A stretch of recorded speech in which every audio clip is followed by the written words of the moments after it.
I have the honor this afternoon to introduce the moderator of this panel, who is Dr. Tyler Paddock, principal of Parker Mudgett Smith in Fort Myers.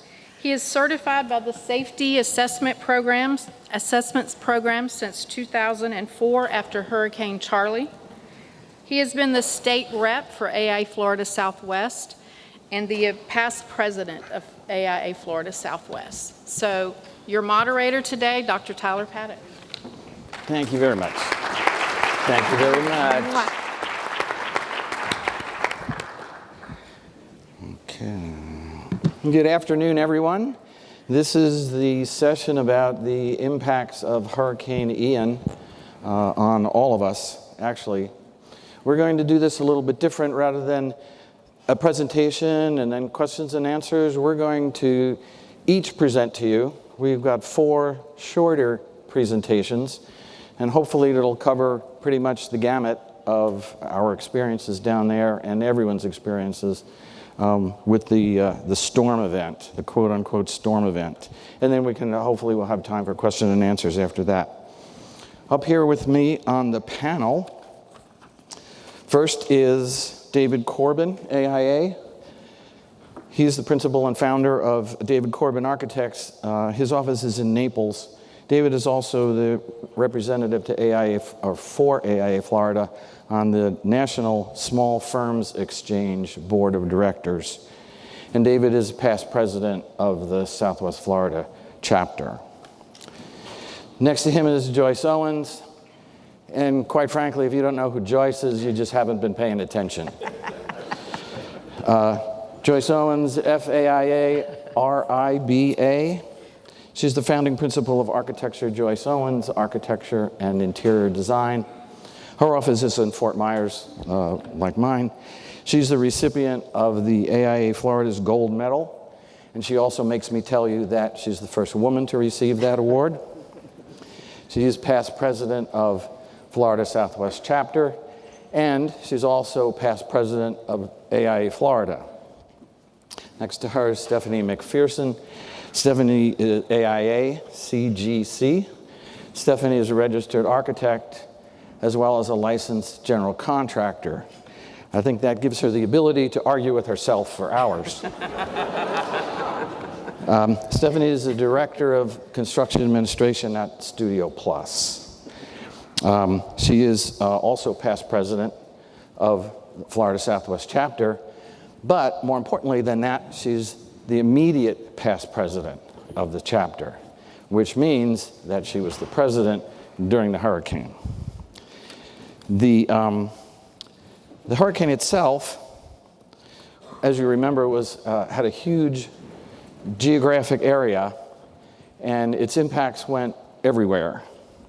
It was large enough to cause flooding in central Florida, not just on the coast. Let's see, I need my clicker. And make sure I got this right. Oh. Okay. It was large enough to cause flooding all over the state and impacts all over the state. Hopefully our presentations will cover that whole gamut of our experiences and probably your experiences as well. Although everyone was affected, it actually made landfall in Lee County, going past the barrier islands down there, Sanibel, Captiva, Fort Myers Beach, Estero Island, and worked its way up the river through Fort Myers. We really got gut punched with this one. And like many visitors that visit Lee County, it decided to stay for a couple extra days. And it just did not want to go away. That's why landfall is listed as 2 days, because it actually took 2 days for the storm to get all the way on land, the eye to get all the way on land. My experiences with the SAP assessments, the Safety Assessment Program assessments, happened a couple weeks later, and that was October 17th, the week of October 17th. The first people on the island was the National Guard. They secured the whole island. There's a road on the south end of the island, a road on the north end of the island. They secured that as well as the shoreline. That's a picture of the shrimp fleet. We have a shrimp fleet that's moored there in the back bay during season. Of the 51 ships, 51 shrimp boats that were moored there during the hurricane, after the event, one was seaworthy. My kids call that the Forrest Gump effect. After the National Guard, the second group that goes in was the law enforcement. They continued securing the island, limiting access even to the property owners. And there was actually people arrested for looting on the island, believe it or not. The third group were the EMS and the technicians, the firefighters. They did their rescue operations. They rescued people from their attics, from their houses, from boats, and those buried in debris. And then within about a week, unfortunately, those rescue operations became recovery operations. The assessment effort was a joint effort between FEMA and the Army Corps of Engineers. They set up headquarters on the mainland. They actually took over a regional park in Lee County and set up these trailers. In these trailers, they built a small city. In the trailers was housing, medical facilities, food service, toilets and showers, and those people that were there from out of town stayed there full time. What I learned at the time was that the certain professionals with the Army Corps actually have it in their contract that when disasters like this happen, that they can be deployed for 30 days to do these types of assessments. And so they all stayed in these facilities. Oops. There we go. Each day the teams started at these facilities. We all got in a bus, and the buses took us to the island where we did our assessments. The bus often got police escort because of the line of traffic of the homeowners waiting to get onto the island. Their access to the island, even the homeowners' access to the island, was restricted, and so we had to get around them to get there. The island has, as I mentioned before, the island has one southern access point and one northern access point. The northern one is the larger of the two. Law enforcement had sealed off the southern end, and all the access was coming from the north end as we went over. The north road is a 4-lane road that goes from the mainland through the mangroves and to the island. And on the way in, on that road, as I said, it goes through the mangroves. So our trip down that road through the mangroves gave us a good idea of what to expect when we got there.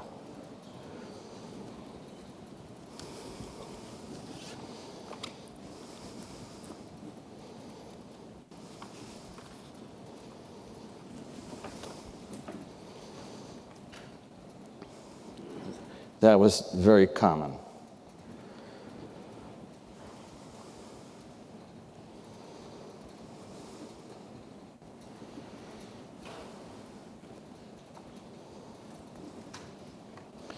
As I said, the property owners themselves were limited to access 3 days a week from 9 to 4, and then the curfew was put in place and they had to leave.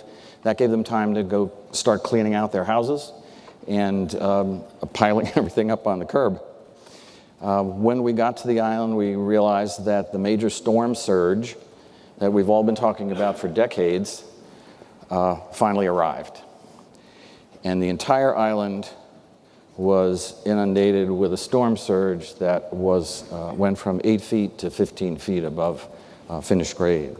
You guys can judge distances, so I this slide is in there for laymen who aren't sure where 8 feet is, but that high water mark that you see, that's at 8 feet. All the roads looked like this. This is the debris that people had been taking out of their houses for about a week before I got there. And I have to say, like it says on the slide, it was eerily quiet is the way I can best describe it. In a town that's usually as lively as this is, it was every street looked like that, with just rubble piled on either side, and all the streets were covered with this dried gray paste, which eventually we were told came from way out in the Gulf somewhere. But in a town that's a lively Gulf Coast vacation community where you go around and you hear voices and yelling and laughter and music, and now all you heard was the wind and traffic in the distance. And like I said, it was eerily quiet.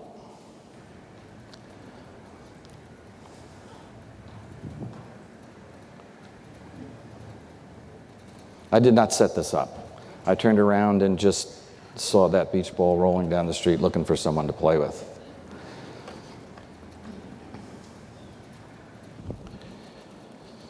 We were separated into teams of 2, one SAP volunteer and one full-time professional, either from FEMA or the Army Corps. My teammate was a civil engineer from the Panhandle, who was with the Army Corps. And again, he was deployed down here for 30 days. We did these rapid assessments of the structures.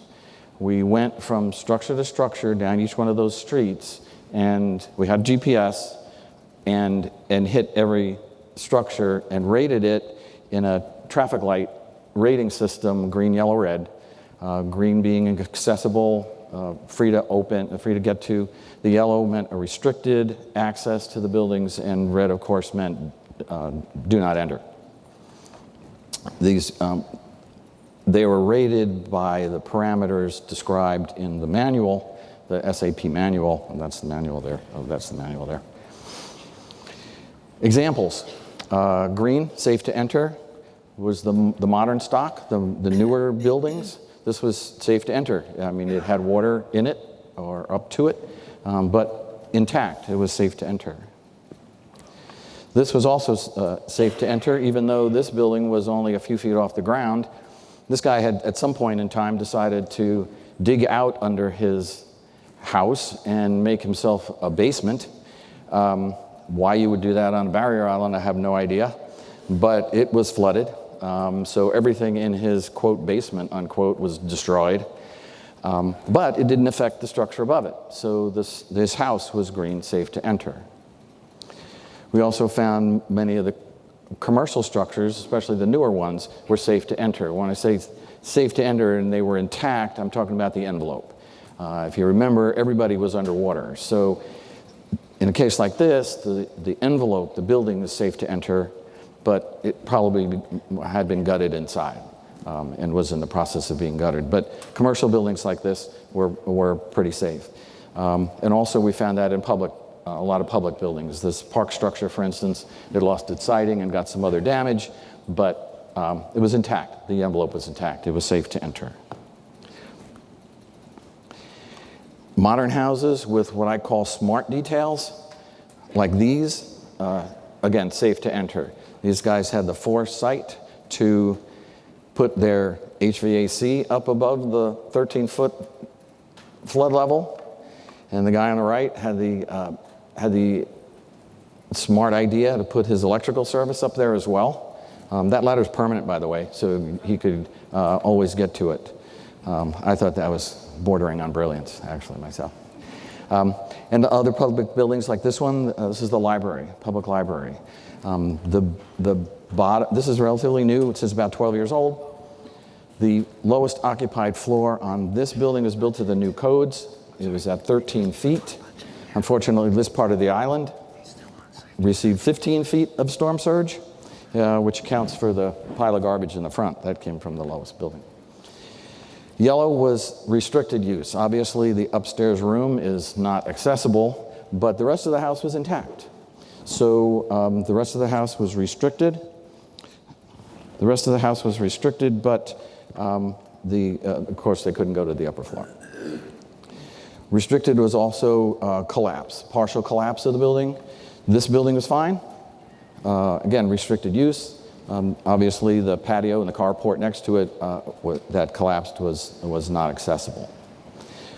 Restricted use also included falling hazards, things above your head that might fall down on top of you, mostly branches, building parts, pieces of roofs, and the occasional boat.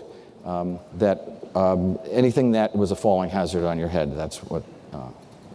And in certain instances, scouring as well.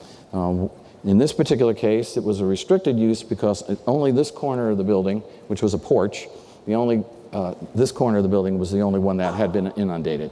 With the scouring, the rest of the building had not. So it was deemed as yellow restricted use. Restricted use also included electric power lines. We were very serious about electric power lines, whether they were low-hanging power lines, potential to fall on you power lines, or I'd just bring the rain, I guess. Or definitely submerged. Now, the power grid had been shut down, and all the electric meters had actually been taken out of the buildings to prohibit people from trying to fire up their houses until the houses had been reviewed and approved by an electrical engineer. Not an electrical contractor, but an electrical engineer. However, you're never quite sure, so those were restricted. And of course, red is unsafe to enter under any circumstances. And obviously, total building collapse falls into that category. Also unsafe would be if it was completely off of the footing, off of the foundations, like this house is. Other unsafe conditions like this, let's say economically built small commercial structure, or if the entire structure was maybe in place, maybe still on the ground. This probably fell off its foundation, but at least it's on the ground, but the entire structure is racked. And so that would be considered unsafe. Or something like this where you don't even know where to start listing the problems. And so it's just unsafe for other life safety reasons. Or if it's just entirely gone. Now, it might sound contradictory, but every structure on the GPS maps that we were dealing with had to be accounted for. And so it sounds kind of silly, but even in a situation like this where the structure is completely gone, that gets a red designation, unsafe to enter. I'm going to go through this in the sake of time and get down to a few numbers at the end that I wanted to give to you, and I'll wrap up there. A few numbers, just because I'm a math guy, I couldn't help myself. These cleanup numbers are from June, just from last month. Lee County has collected 6.4 million cubic yards of debris. Just to give you a touchstone for that, if you think of the small dumpsters, the little ones, the little cubes that are like 6 feet wide and 5 feet deep and 6 feet high, those little cubes, they're 6 cubic yards. So that means that in Lee County, they were able to fill 1,066,000 of those little cubes. I'm not going to go through every one of these. Collier County, 6 million. Charlotte County, which is a little further north than us, was only 4.7 million cubic yards. And these are the cities within our geographical area. The important thing here, or the interesting fact on this one, is that 717,000 cubic yards of debris was taken out of the canals of Cape Coral. Most of that was trees, landscape, logs, things like that, boats in various stages of disrepair, and people's docks. And it took them probably about 6 months to clean out all the canals to the point where they felt safe letting you boat in those. So overall, Southwest Florida, the storm created 20 million cubic yards of debris. And that, again, translates into a little over 3.3 million of those little dumpsters, which was pretty significant for us. Thank you very much. That's my piece. And now I'm going to ask David to come up and talk about 3 forms of resiliency that he's dealt with down in Naples. Clicker's right there.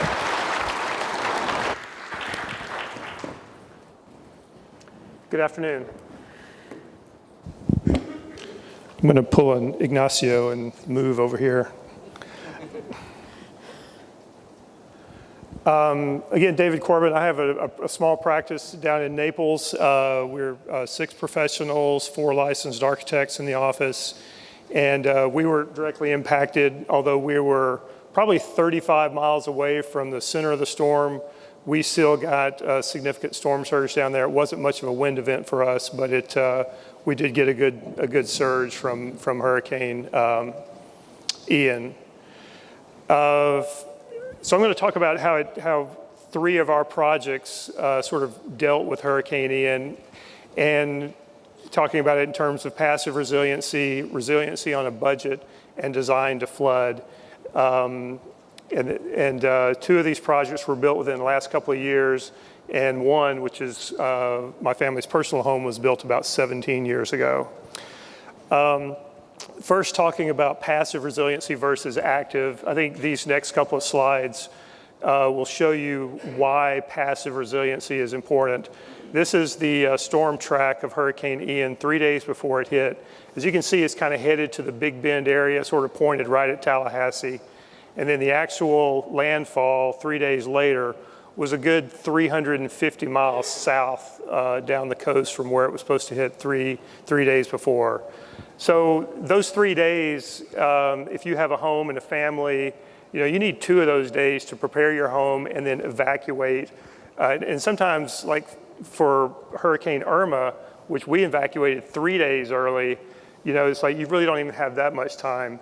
But then if you have to prepare your place of business or the place where you work for that hurricane too, that takes another day at least. So as many things as you can put away in preparation for a storm and have your building do it without any thought, that's the best way to go.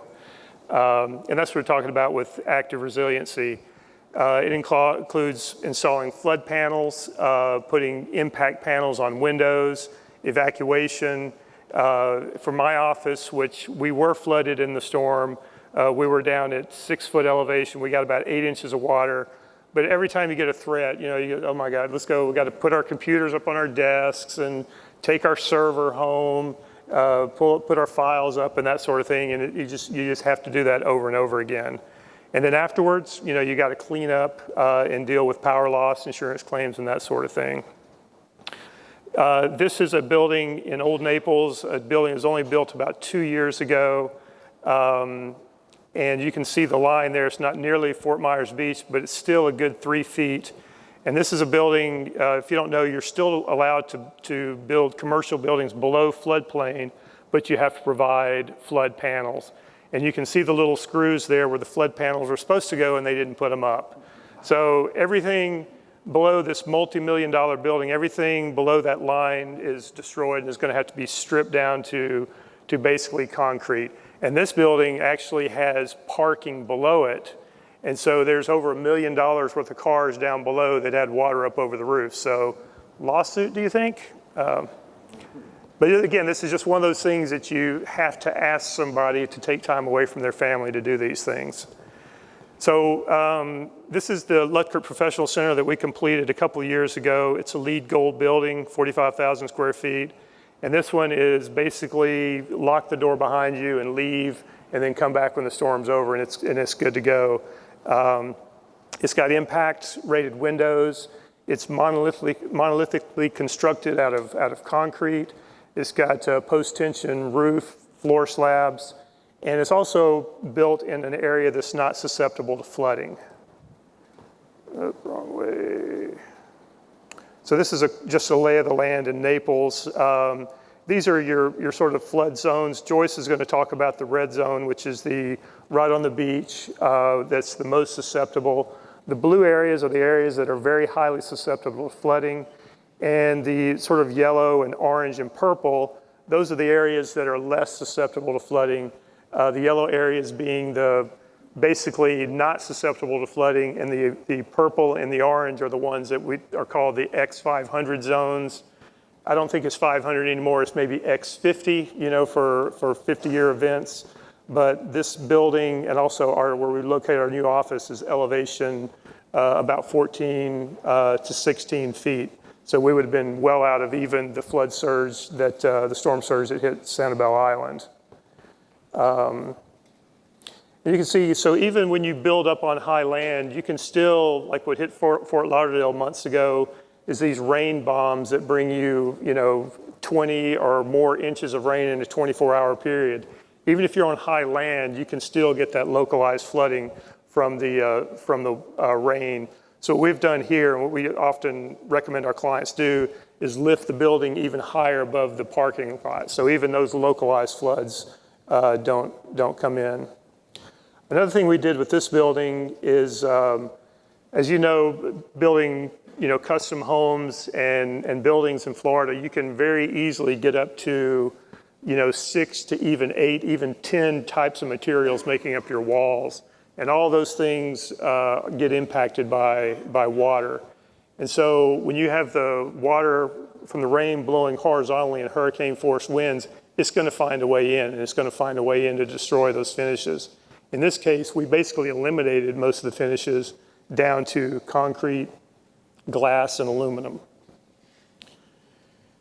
And also, I think a big part of resiliency is sustainability. It's designing buildings that are more energy efficient. It actually can be occupied when the power is off because it's, the insulated glass is keeping the heat out.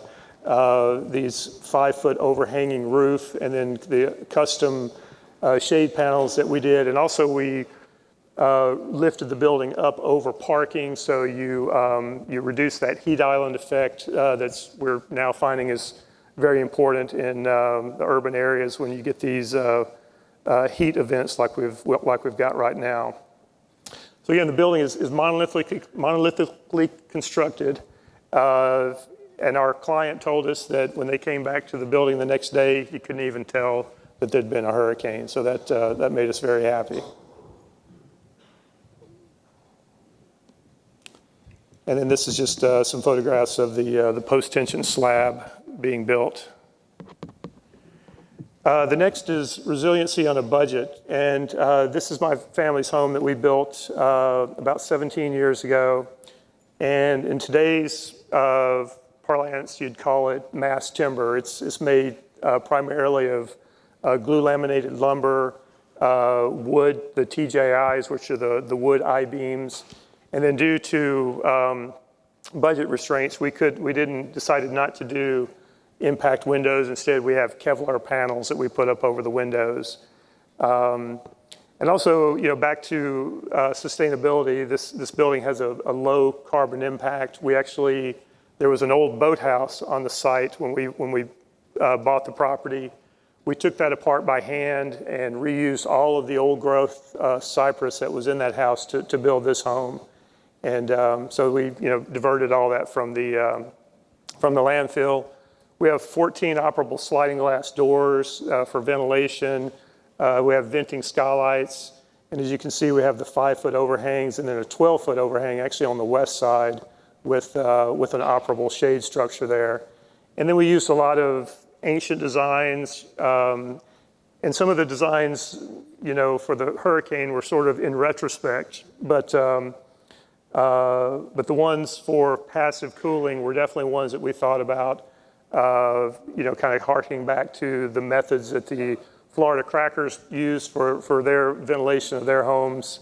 We use that with this house here. And again, you can kind of see down in the far left corner is where our house is. very much in that high flood susceptibility area. I have a camera underneath the house. So the house sits on 12 pilings, 9 of them are in the water. And if you look, you can kind of see the water level is about 3 feet below the edge of the seawall. And then you can see, I don't know if you can see the posts that are cut off, but those are the posts from the old home that we left those there just kind of in memory of the old home. Those stick up 4 feet. And then the bottoms of the diagonal bracing, those are probably 5 feet above the seawall. And here's a shot at high tide when the hurricane came through, and it's 5 feet over the seawall. The boat, the only thing is the antenna of the boat is bent a little bit from where it was banging underneath the house, but another 6 inches, it would probably have been sunk. And there's the high tide line. So we're 30 miles south of Fort Myers Beach, maybe more like 35 miles. And we still had a 5-foot storm surge. So it had an amazing impact. This one's out of place. This is actually from Hurricane Irma, where we had an 18-inch storm surge. So the construction of the house it's basically built on 12 telephone poles. They're pressure-treated pine poles. Then we set that on top of a rigid steel, I'll call it a foundation structure. And then the pieces sticking up, those are where the glue-lam balloon frame columns fit in and are bolted in. And you can see it's all bolted together.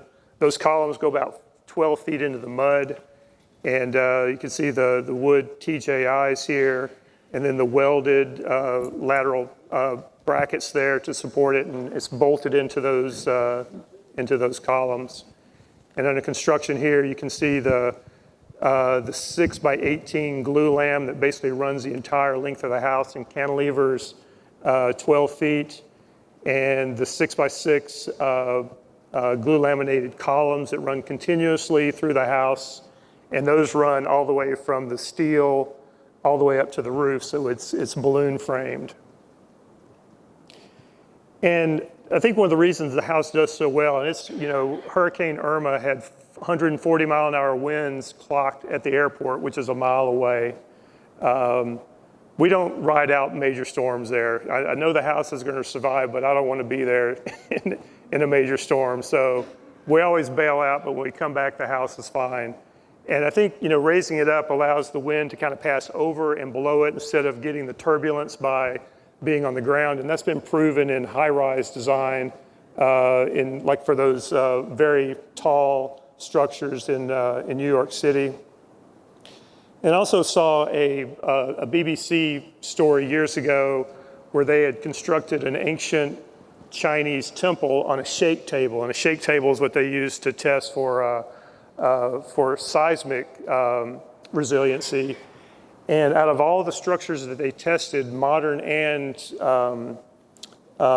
ancient, the heavy structure on top of a flexible, thin column base always did the best. And so when I look back at, the design for our house, it's very similar to that. And I know from being there when just thunderstorm winds come up, the house moves a bit, but it's flexible. And I think that has a lot to do with how well it does. These are just some of the passive cooling. When you place something over water and you have the winds coming across it, you get an evaporative effect. So you get a microclimate here with this home. When you're in the shade and over the water, that's a good 10 to 12 degrees cooler than elsewhere. And then designed it with the stack effect and the passive cooling there. And a big influence on the design of the house are the old cracker fish camps that are out in Pine Island. And these all did well in Hurricane Ian. They're still there. And again, the same thing is, the structure set on very thin column bases, wind can go under. And, these are amazing little structures that have survived many storms. And this, you can see here, the operable shade structure that rotates 90 degrees. Our best view is to the west, so we don't want to, so we definitely wanted to have all that glass there. And then you can see here the glue lam columns there are beams supporting the roof. And these are the cypress, old growth cypress beams supporting the ceiling. And the Pecky cypress that we reclaimed and used that inside also. So designed to flood. So this is right down the street from our house. This is like a quarter mile away. This is Celebration Park. And designing a building to flood is obviously not always an option, but this is a very unique project. It's basically a food truck park with a permanent structure that has a bar under it, and then bathrooms and storage areas that are permanent structures, but the rest of it can be moved away. Food trucks can come and go. Much like our house, it's located adjacent to the water. It's got a navigable waterway on two sides.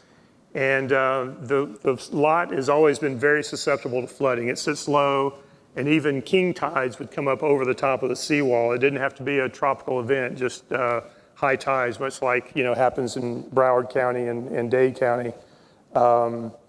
So we could build it up to FEMA flood elevation, but we'd have to add like 6 feet of fill, which would separate it too much, we thought, from the water's edge. We wanted it to be in contact with the water's edge, because a lot of people come by boat, and it may be difficult if the site were 6 feet above that. And plus, we didn't want to get it too high away from the sidewalk, so that it continues to be a pedestrian-oriented facility. So there's no air-conditioned spaces, no finishes. It's all galvanized steel, cypress, and unfinished concrete block. And so another thing too, with this being an outdoor facility, and it's become the most popular food and drink venue in Southwest Florida.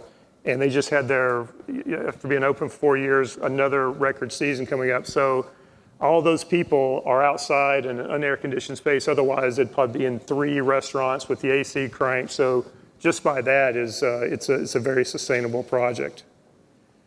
Again, it's down very close to where my house is in the lower left-hand corner there, and a very, very, very susceptible to flooding. And the little blue tape line you see there, that's where the water level came up to. So they lost 2 refrigerators in the bar, but otherwise they were open 2 days later. And there were areas of the Bayshore area that weren't open for weeks. And so this was a place where people came to gather, to eat, where they otherwise, wouldn't be able to get any food. So it was a very important part of the neighborhood. And you can kind of see here the site where it's surrounded by water, and also how close that water is to the land. So the structure we designed to be very resilient. Again, it's galvanized steel. We did these pairs of V-shaped columns that basically, along with the ground plane, form a truss with the roof, so we didn't need any shear walls. And again, that proved to work well in the hurricane force winds. You can see the unfinished block there. Those are the restrooms. We've got it open at the top so that they're vented with no AC, permeable pavers, crushed shell. So, all the stormwater that comes in basically just flows right through into the ground, doesn't wash off into the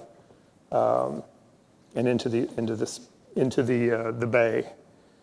So it's designed to be similar to like traditional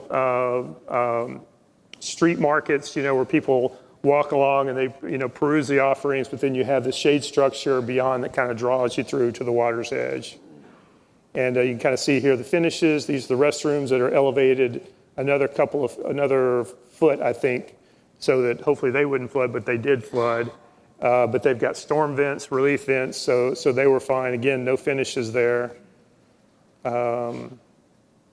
And you can kind of see how high we built it up over the existing seawall, so it still has a good connection to the water's edge. But it makes it so that just kind of minor hurricanes or tropical storms that come through shouldn't flood this out. So So just another view of some of the elements there. We preserved also a mangrove, 2 mangrove preserves on the property. So yeah, so there's an aerial view of it. So that's it for me. For Joyce. Sounds good. Just 1 second. David, didn't Celebration Park win an AIA Design Award a few years ago? Yeah, won a state award and then a national small projects award. So, Okay. yeah, so. I thought I remembered it from before. Thank you. Next speaker is going to be Joyce Owens, and she's going to talk to us about coastal resilience. She builds a lot on the island. She'll explain that to you. Basically, what works, what worked, and what doesn't. Sort of. Thanks everyone for having all of us from Southwest Florida tell our stories, good and bad, about what happened in the hurricane. And I have to say, the information that I'm going to try to share with you is really about coastal properties, not just flood zone, but really building in the, forward of the coastal control lines and how we're dealing with that out on the islands. So most of our work is out on Sanibel, Captiva, the coastal projects that we do. And so that's where I'd like to focus. I don't know if all of you know your geography of Florida, but Fort Myers Beach and then Sanibel, then Captiva. And Sanibel and Fort Myers Beach really took the brunt of the storm, where Captiva ended up being in the eye of the storm.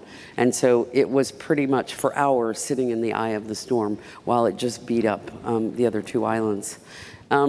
So I was, after the storm, I was determined to get out to the islands, and so I went with one of my contractors by boat, because many of you remember that the Sanibel Captiva causeway had been damaged so that you couldn't go over it. So we had to go by boat, and we took some bicycles with us. So we were out there. We were pretty much alone out on the island, and as Tyler had mentioned, everything was covered with this yucky muck, which we found out later was actually the bottom of the Gulf of Mexico, which had been stirred up so much that it landed everywhere. So quickly, we were invited, Brad and I, my contractor, invited to speak to the city of Sanibel and Captiva about things that we had learned after the storm. And so we, did some quick assessments, and looking at what worked and what didn't. And if you look at some of these, these are kind of general assessments of what was happening. No matter how old the house was, concrete always worked over wood in a coastal environment. And David's house obviously made it through very well, and it was very well built, but the houses that are out there, that close to the beach really struggled. Any house that, old versus new, if you were designed to code, if you actually did design to code, because many people don't, remember, even though they're supposed to, you did remain standing. And so, I kind of came away saying to our community, should we really be building, especially along, the edge of the water in wood these days? So the things we got right, anybody that built a code, they were still standing. If you upgraded your homes to current codes, you fared well. Concrete always did better. Metal roofs always fared the best, especially if they had peel and stick, because sometimes the fascias would get pulled up. And so if those fascias did get pulled up, and some of the roofs got ripped, but was not as often on the newer homes, they did pretty well. And then, we've been strapping down our trusses for decades, and that makes a huge difference to whether you're going to lose your roof or not. And obviously, wind resistant and impact doors and windows, whether it's new build or old build, makes a huge difference. And we found, anytime you put your electrical equipment above flood, as soon as you can get your power back out on the islands, you can start going and drying out your house. Because you know what happens after a storm. If you don't get out there, get your AC on, then eventually, the humidity that we have, you're gonna mold. So it's important. So older homes, Sanibel, Captiva wanted to know, what could they tell the citizens? What do you do? And best practices would be, if you have an older home, invest in your roof, try to put strapping if it doesn't have strapping already. Foam the attic and close up those roof vents so the wind doesn't get up inside of them.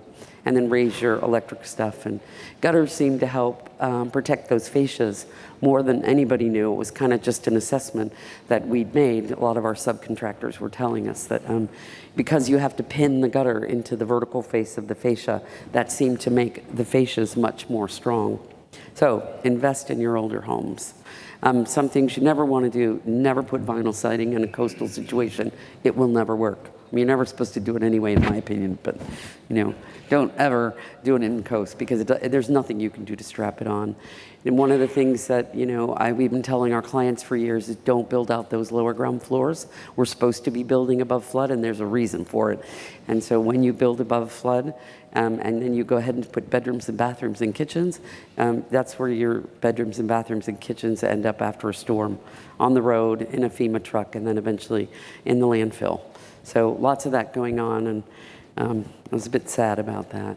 And shutters, anytime you have the choice or the means to do new windows and doors that are up to code, do them, because shutters don't work in a storm. They get the sand and the salt and that humidity that just, binds them up, and they can't work anymore. So one of the reasons we were invited by Sanibel and Captiva to speak to them is because all of our coastal homes remained standing after the storm. So even the renovations that we had done, and the new builds, they were all there. So our structural engineer gave us an A+ for all of our structures, so we were very happy, and that brought a lot of attention to what we had been doing, because as you went down West Gulf Drive, there's where our houses standing there. Some of them were under construction, and you could kind of still find our signs every once in a while, so they knew who we were right away. Not that there wasn't any damage, because there certainly was. Those houses are designed to flood underneath, and so it's exactly what happened. The water came through in that huge surge. We're not talking about the floodwaters like they got in Naples, but a huge wave action that was coming through. So there was a lot of damage on the lower ground floors. But that's what these houses are designed to do. FEMA, I feel, has done a great job of learning about this and trying to explain it to us. And so we're following those codes now. So basically, why did our houses stand up and the neighboring houses didn't? For years, I feel that, commercial developers have really been investing in their coastal properties, all the condominiums and so on. They've invested a lot of money to bring them up to really high standards. But very few of these developers or builders have been investing in houses. And so they haven't made them more resilient. And no one has even been bothering to educate clients about taking the thought behind it to decide if it's worth their money to invest in their foundations first. So we are very committed in my firm to designing better. And when we say better, we want to say we're trying to build both stronger and smarter. So all of our buildings are designed for both strength and sustainability. So especially when you're dealing with coastal properties, a very sensitive island like Sanibel that has been under the regime of the Sanibel Plan. The 1976 Sanibel Plan makes it quite the beautiful paradise. And so we don't want to really have a heavy hand when we're building out on those islands. So underlying all of those principles that we've learned, those FEMA regulations and the current codes are really great guidelines to go with. But what we'd like to say now is that we're trying to exceed those in the buildings that we're building out there. So this isn't, it's not really rocket science, what we're doing. It's really understanding how the wind and how the water works in this sort of condition. So in Hurricane Andrew, I think we all learned, a lot of lessons, and the outcome was some great, changes in our codes that have made our buildings so much more resilient. And every few years, those codes get updated, and so now our roofs are staying on better, our windows and doors and roof lights are staying in place, and the siding, isn't moving as much because it's all done to Florida product codes or Miami-Dade. So collectively, they're helping to, allow our buildings to stand better and for the interiors to do better. However, during Hurricane Ian, those winds were so strong, at 4 to 5 hours of 150 mile an hour winds, even the codes couldn't, weren't enough to make those buildings, all the fasteners and so on, stay in place. So while there was damage, it could have been worse, if we hadn't really thought about the foundations as well. Because when those floodwaters came through, it was 13 feet, I think we were clocked at, above sea level. Not above sea level, above grade level, okay, which could have been at 5. So that would mean 18 foot of surge water came through over the top of the entire island of Sanibel. As most of you know that live in Florida, we build up to avoid that water, and so we're not living on the on the lower floors, but we're living up on those higher floors. So as coastal architects, as we call ourselves, we're really working with the flood regulations as well as the state DEP and the FEMA regulations. So way before Hurricane Ian, we asked ourselves, what could we do to do better? So we started with thinking about our foundations and how we could make those better. So if we could go to this slide. This is where we start at the bottom. Instead of putting our pilings, into the ground, driving those pilings, back in the old days, pilings were great for keeping us above floodwaters, keeping us above the insects and the snakes and, allowing that cooling underneath the building. They had a great, they were really useful for that kind of thing. Now that we're required to go higher and higher, once you get to the beach and you're building on the coast, you're so high that those, we're demanding so much of our pilings now to cantilever them up out of the ground. So what we're trying to do is drive those pilings down below grade and then putting a grade beam around them and building up with shear walls. So those shear walls that we're building are perpendicular to the beach so that when the water comes, it flows underneath the buildings. And the shear walls will be the structure of the house.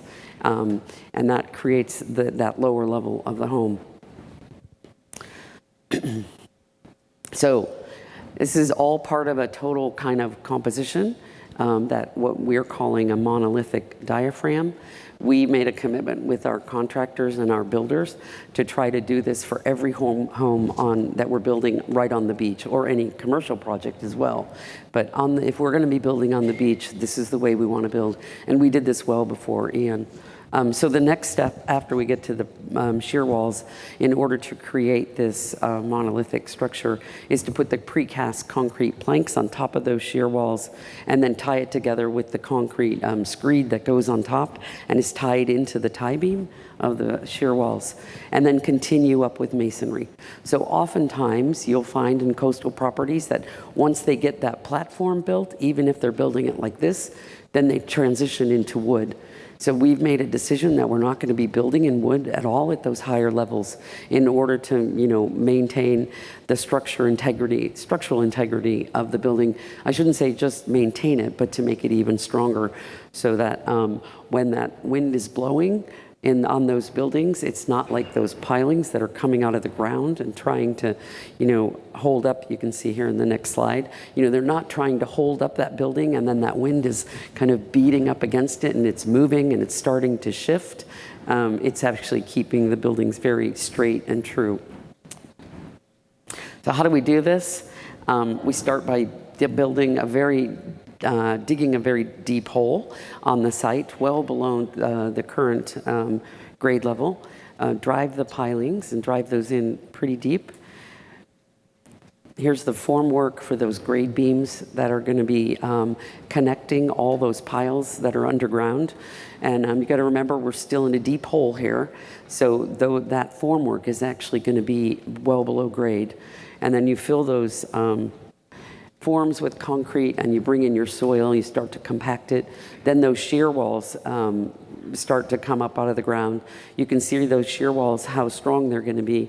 The cells are filled every 4 cells with rebar, so they're filled pretty solidly, those. And then you get to the top and you put your tie beam. Then you come, after they get this far along, they come back, put more fill in, and they compact it to that level, and that's when you start your ground floor. So in this slide, you can see how we're designing these walls perpendicular to the beach. So you can see how easy it is for the water to get up underneath that building and just flow right through. We took this picture before the hurricane, and you can see that how easily that water can get through under those buildings. I mean, very similar to what David's saying, you know, letting that wind and that water get through makes it's just so much easier on the building. So a good diagram of how in plan the water can get through. Those walls in orange are the shear walls. So I'm just going to, change subjects for a second here and go talk about scour and why we have to put our grade beams so deep, and it's to avoid scour. And scour is the result of that swift flowing water. And it's not just as it comes in to the island, but as it comes back out again as well. It's really eroding the earth. So this picture was taken right before the storm, and this was taken after the storm. So you can see how much damage is caused by that erosion, but yet it didn't affect our foundations in any way. Another picture of scour. So if we're talking about the shear walls that are holding up the structure of the building, then perpendicular to those shear walls is the breakaway construction. I'm sure many of you have come across this idea of breakaway. In the code, it's quite vague what breakaway is, and so there's a lot of interpretation, but really what it means is so that it can be blown out in the force of the water coming through. So because we design our coastal structures in concrete, we do our breakaway walls in concrete. So these are unreinforced concrete panels that are put in place and completely unattached to the to the structure, both at the top and the bottom and the sides.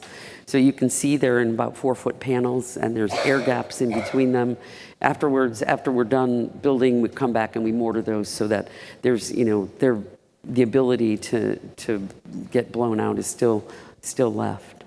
So in the similar diagram that I showed you earlier, this is the breakaway walls. And you can see how when the force of the water comes, the idea is that it just blows them so that water can just keep going. We saw a great example of this in one of our projects that was under construction.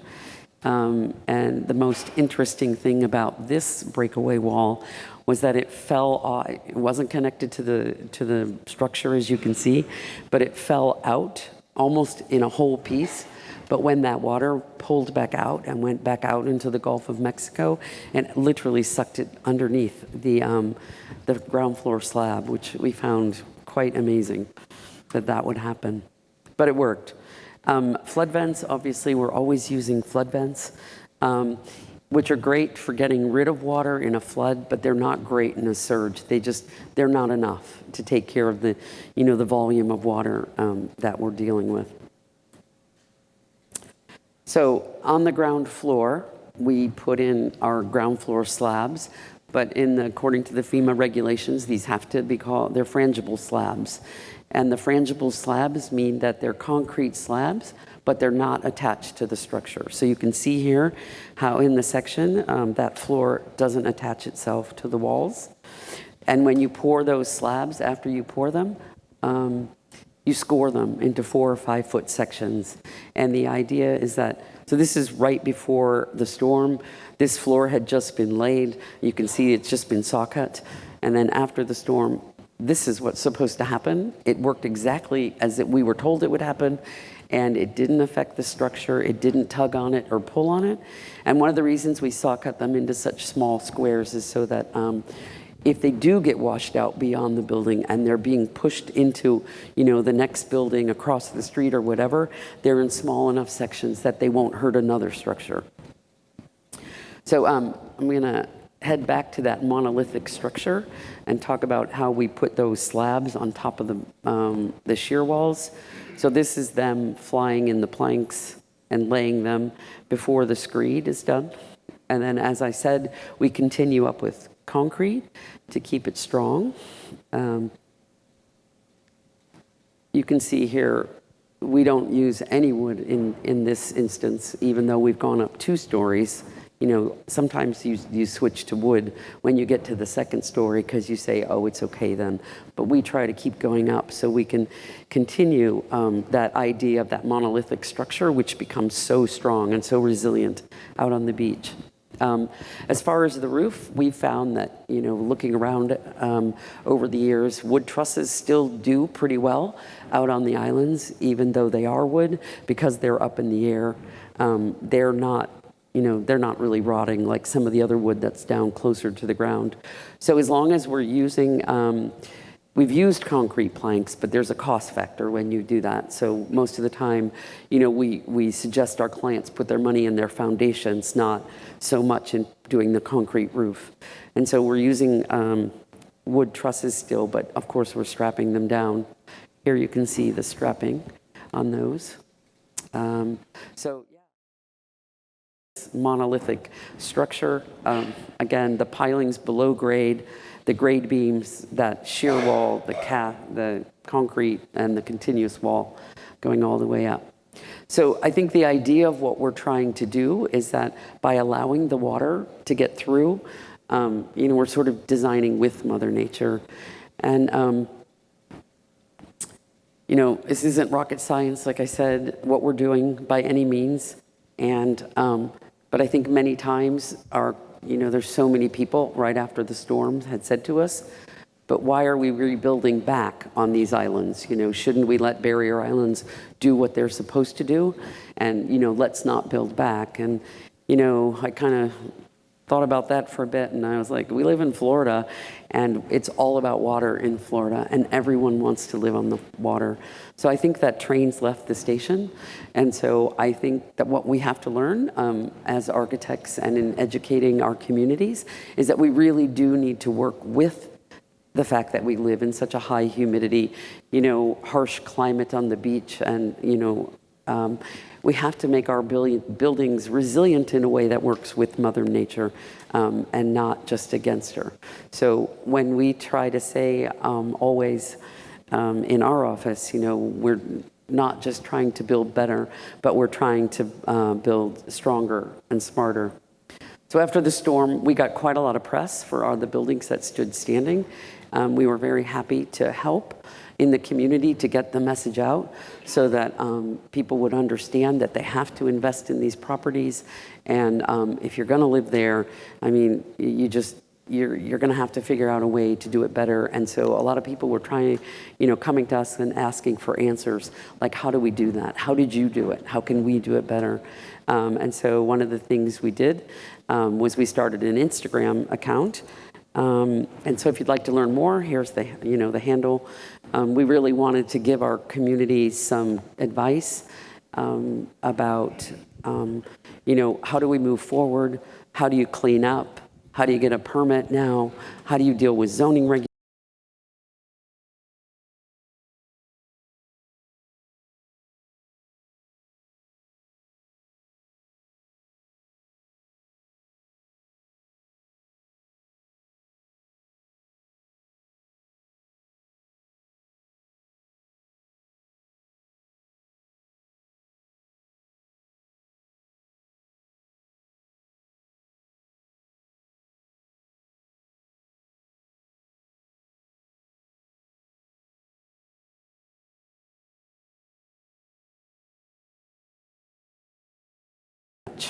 Thank you. I'll take that.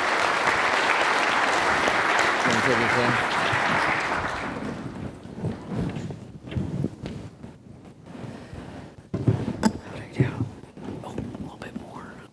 Okay.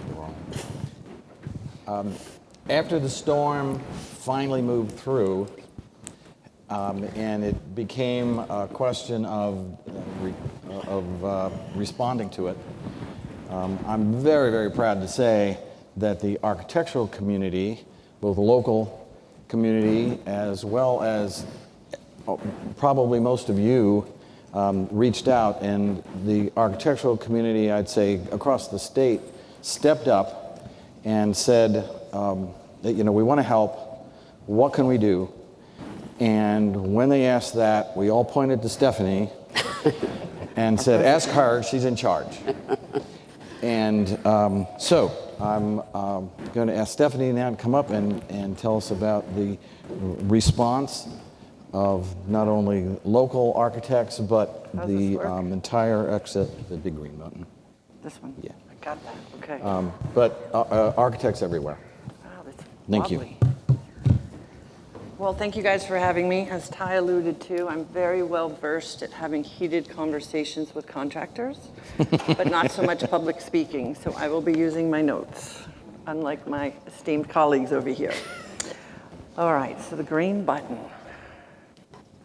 We'll start here. So as the 2022 AIA Southwest Florida president, I was asked to share my story of how the AIA and our community came together to provide support after Hurricane Ian. Again, somehow as the president, I said that was fine. I'm happy to take it on. So 2022 was off to a good start. We were having a fun year, and energy was very high. Women filled our top 3 board of directors positions, which was a first for Southwest Florida. We had rolled out our new continuing education format, combining the Naples and Fort Myers group in a centrally located brewery in Bonita Springs. This was a tremendous success in improving our attendance, I assure you.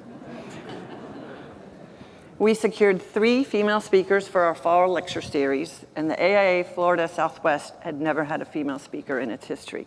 So we were calling this our trifecta. We also added 5 new director-at-large positions who brought fresh new perspectives and outlooks to the chapter. We started a quarterly video interview of one of our members. We called it Coffee Talk, and this aired on our website and social media platforms. And then September 28th, 2022, let's see where I am. Hurricane Ian hit, and it disrupted our small but mighty chapter's momentum. So we had to regroup. We decided to cancel our October lecture. We decided to postpone our design awards because everybody was busy rebuilding their homes and their businesses. The remainder of 2022, I told Rhonda I may cry. No. The remainder of 2022 was spent giving, receiving, rebuilding, donating, supporting, and surviving. Get back to this. AIA Florida was the first to reach out to us in email the morning of the storm, before it even hit. They let us know that during Hurricane Michael in 2018, they set up a repository to receive monetary contributions from members, which were then distributed to AIA Florida Northwest and AIA Tallahassee. They let us know that they were ready.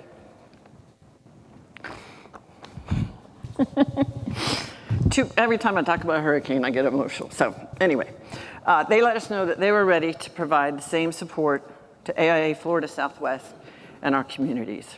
And then shortly thereafter, AIA National reached out offering their support. Like AIA Florida, they were instrumental in sharing the needs of our community to a wider audience via social media, thus reducing the component fatigue that we would have had to deal with amongst everything else.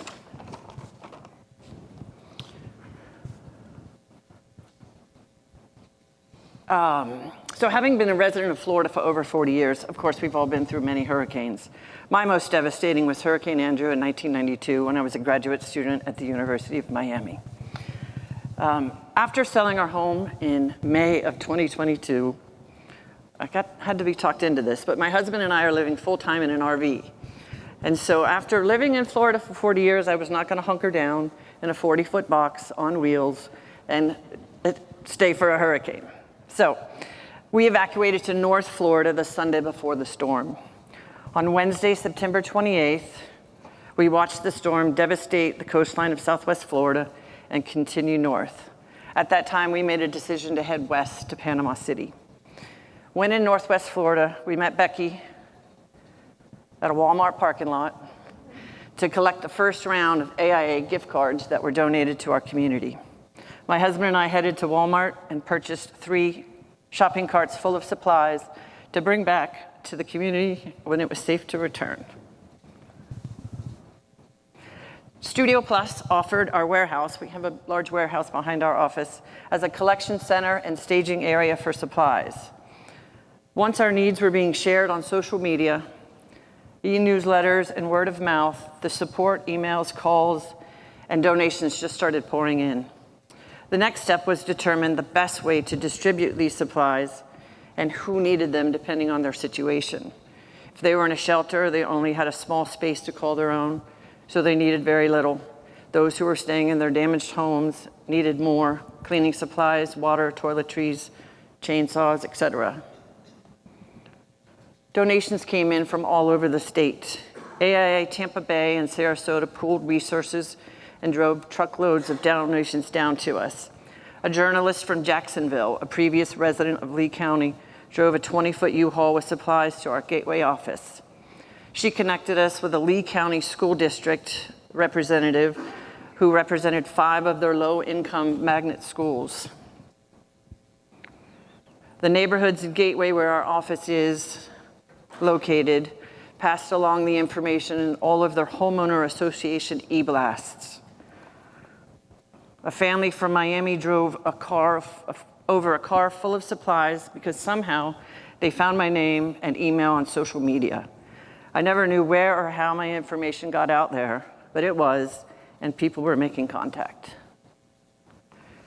A company from Los Angeles, California called True Classics also came across our needs online and donated boxes, 9 to 10 boxes of brand new men's t-shirts and boxer briefs. I was amazed how far the social media net was cast.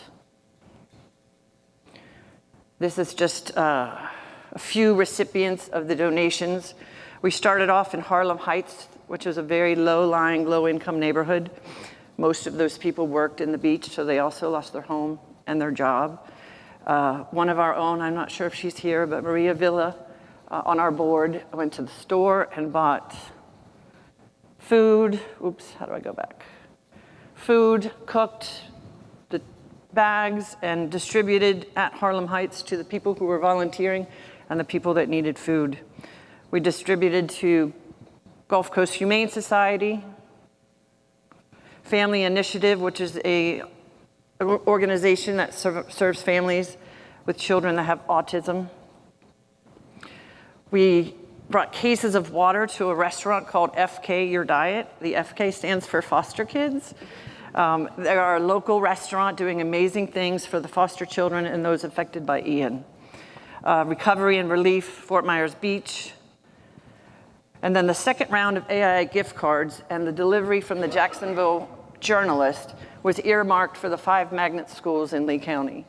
The teachers came to our warehouse and selected items for their students and their families because they knew whether it was a boy or a girl, if they had a dog, or what they needed. So the teachers were able to sort through everything that we had staged. And we also donated the rest of the gift cards, which was the second round from AIA. These are some of the teachers.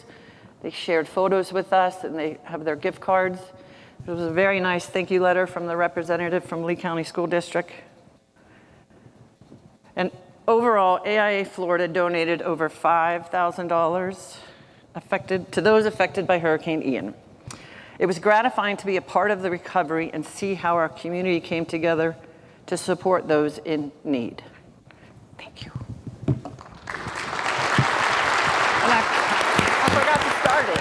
You did great. Start my time. Needless to say, we have each given these presentations before individually, not collectively. And so to fit them all into today, we needed to abbreviate them. So I apologize if they appeared somewhat edited, abbreviated, because each one of us could talk about it for hours and hours and hours and bore you to death, but it's good group therapy for us. So we're willing to do that anyway. I do want to say, though, that back to the safety assessment program, at the time, there were 147 SAP accredited evaluators in the state of Florida, and many of them came down to visit with us. I'm sure there's other SAP evaluators here right now. Are there any other SAP? See, thank you very, very much for doing that and for being prepared and being ready. Is Richard here? Richard Hedlund, is he in the room? No? Okay, he served the same week I did. That's why I just wanted to try and look him up.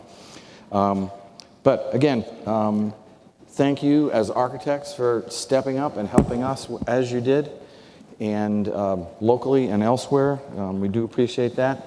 And thank you very much for today, letting us tell you our story. So thank you very much.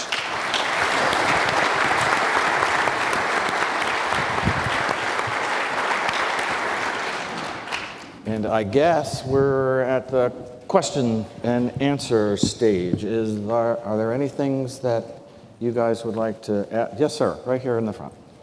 First of all, I want to congratulate all of you for the work you've done, especially Stephanie. He was. Excuse me. Thank you. I guess, is that Yes. good? Okay. Anyway, my question after all of that is kind of mundane, I think, but it's for Joyce.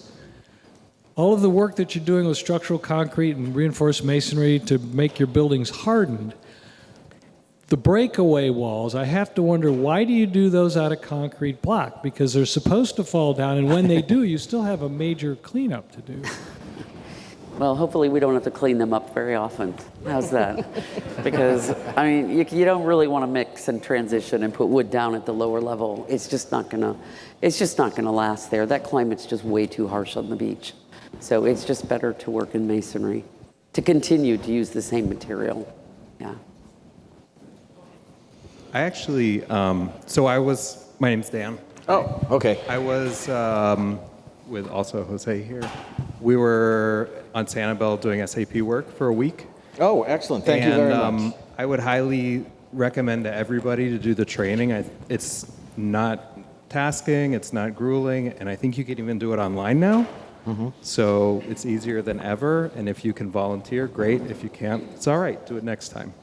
But so I wanted to maybe ask you, Ty, if there are any other similar programs that people can get involved with, like where we can actually use our training and skill as architects to help out, rather than just clearing debris or whatever. And the other thing about the breakaway walls, I learned so much there in Sanibel that week. It was incredible. And I saw wood breakaway walls and I saw masonry breakaway walls. And one of the interesting things I saw with the wood breakaway walls is that the ones that I saw tended to, instead of just collapsing into a pile of block, they actually were carried in one piece by the flood water. So basically you've got like a huge wood panel that's just, floating around thanks to the flood water. So anyway. Yeah. Both breakaway wall details, the CMU walls, breakaway walls, as well as the variations of wood breakaway walls, are all described and detailed in FEMA's, I believe it's Technical Bulletin number 9. And they work, yes, they work. We know how to do this stuff, and we just have to convince people to do it. And in some cases, there are code requirements. Other times, and right now, it's a little easier for us because we can say, well, we've got the proof right here. And, you really need to do this. As far as the additional programs that we can do and get into, first I'd like to echo your sentiment and about, please look into the program and sign up. You're right, it is not grueling. The certification lasts for 7 years, is it? 7 years before you have to renew, so plenty of time. And then you are available there. When they call you, The biggest problem is that they ask for a week-long commitment, and you have to make the decision right then. They'll call you and say, we need you for a week. Can you be there tomorrow? And so, that's a bit challenging. Fortunately, I was, there are others, and we were able to help out. But that part was a little challenging. But then that puts us in a position to not necessarily do other programs, but to take that knowledge and share that with the rest of the community.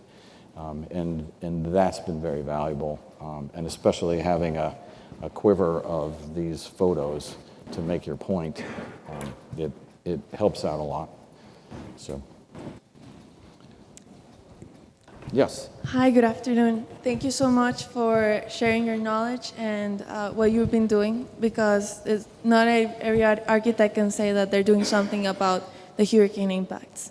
I have a question or a comment in regards if you have experimented with shape, because I saw most flat walls, and there's a study that says that if you do round walls, the wind resistance is much lower. So basically, you don't get a high impact when the wind crashes into the flat wall, but it goes around it. So the impact is much lower.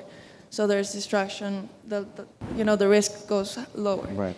And then I wanted to ask about that. And then in regards to materiality, I saw steel, right? And when I see steel, I say, why not replace it with bamboo, right? I know that this is a very unstandard material, because it's very, in a sense, new, because until now there's been treatments against rotting, but bamboo is proven to be the same strength, the tensile strength of steel and the compressive strength of concrete, right? So you have an amazing construction material that doesn't have to be fabricated, but it's just, it grows, only 3 years takes, and then instead of timber, for example.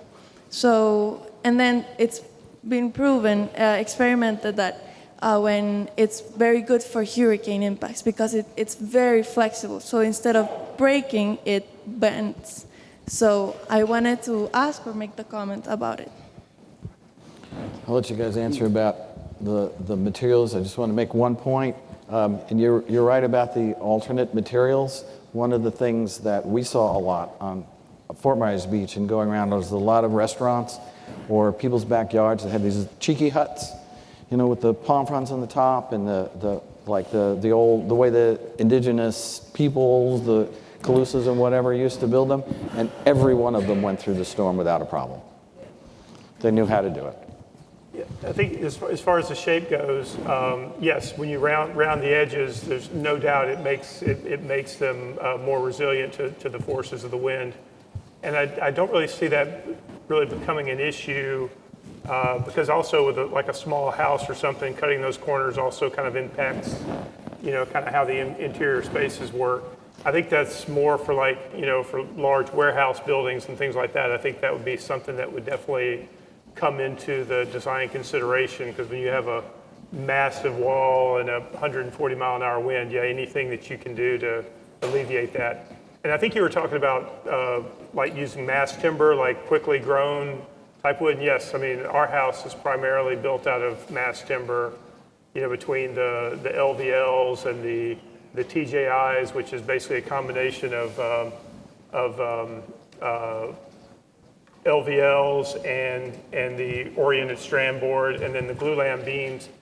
And the glulams, those have been outside in the salt environment for 17 years now.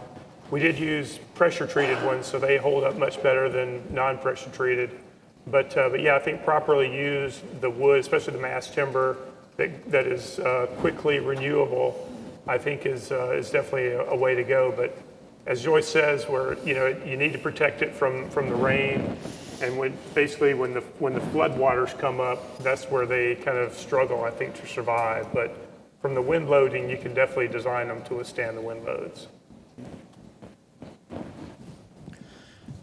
Ty, I wonder next steps for the community. I'm not from that area, and it looks like most of the subjects that we're looking at here are single-family residences or something like that. Are there some changes happening in the community? You talked about designing to the building code, some weren't, some were, that sort of thing.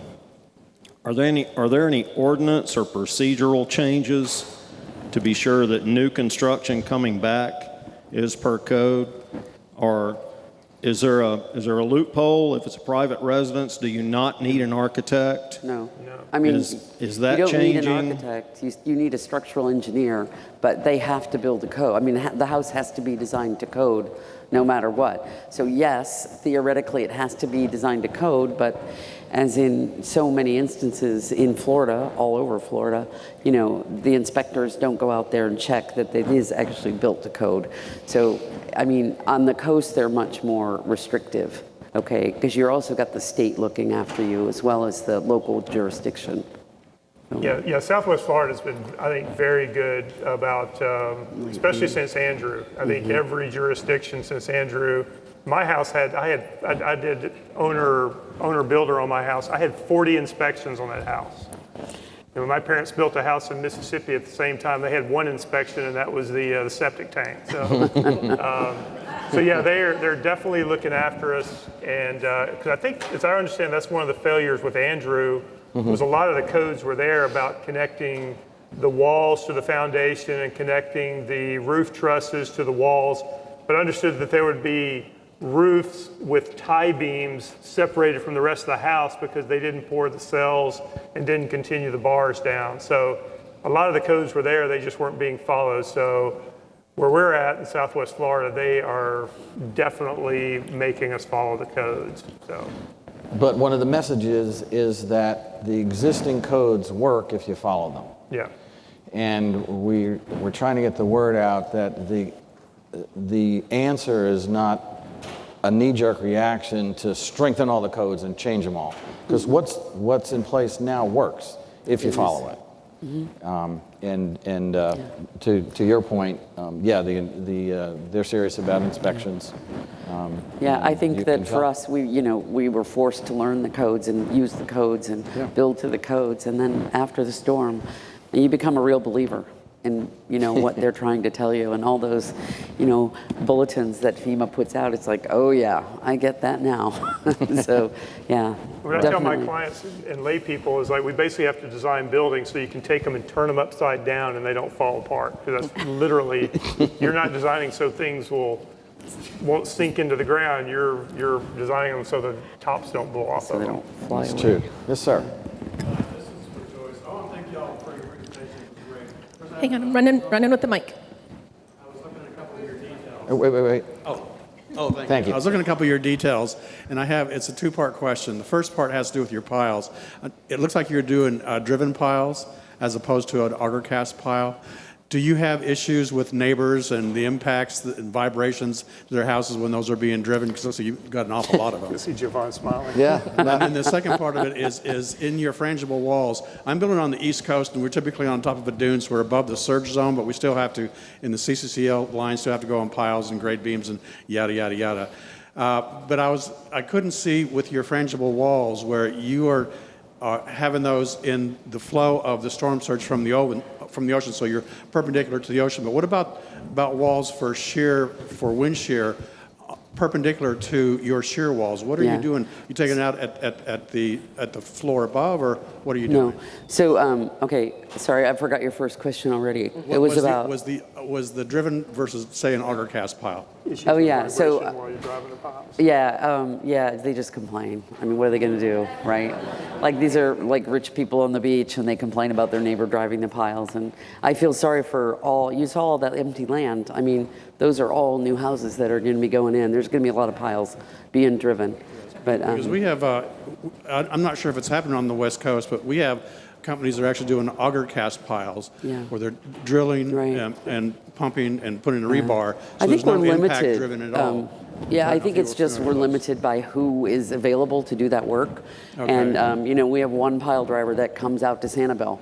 Okay, so that's it. You get that pile two driver. concrete plants. And it's Yeah, a she. Her name's Kina, and you listen to whatever Kina says. So you do what she says. And, it's that kind of thing. As far as your breakaway wall question, so we have other shear walls. We're allowed 25% of the width of the property to be shear walls that are perpendicular.